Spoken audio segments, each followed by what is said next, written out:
Friend, speaking of first, that's where we start today's edition of 5 Big Things, because Michigan State has been elevated to the top spot, #1 in the country, helped along by losses last week from Villanova, Arizona State, Michigan State's only defeat, of course, to a really good Duke team. Spartans have also won 13 straight by double digits, and the talent pool, it's foolish that Tom Izzo is playing with. The sophomore class alone, then you add in Jaren Jackson, it's downright silly.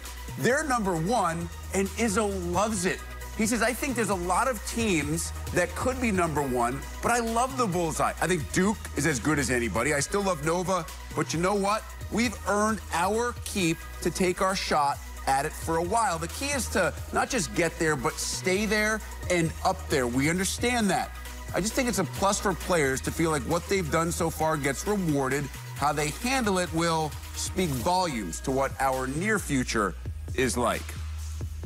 Yes, it is hard to get there, but I think, Stephen, you know as well as anybody, it's harder to stay there, and it's especially hard to be there when the Final Four rolls around in early April. What do you make about Michigan State being #1 right now and the shelf life of that ranking with this team and that head coach? Well, I like it a lot, guys, because when you think about a #1 team, that's very rare.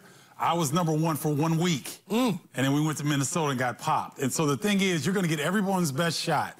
And in a down year that everyone can agree about, the Big Ten, if you have the #1 team in the country, you're going to get everyone's best shot. So it's going to be a gauntlet throughout the Big Ten race. It always is, whether the league is strong or whether it's a little bit down like it is this year. But they're going to get everyone's best shot. They're going to get game planned against. Certain things are going to be taken away. So it's the best possible preparation in my mind for a long, deep run into the tournament, with them having that #1 bullseye on their back and then having to go into hostile territories and coaches that know exactly what they're trying to do and overcome that challenge. They are so deep. They may not be remarkably talented on the bench, but their first 5 would start for basically anybody in the country and star for basically anybody in the country. Cassius Winston among that group. Will have more on his evolution and development in just a bit.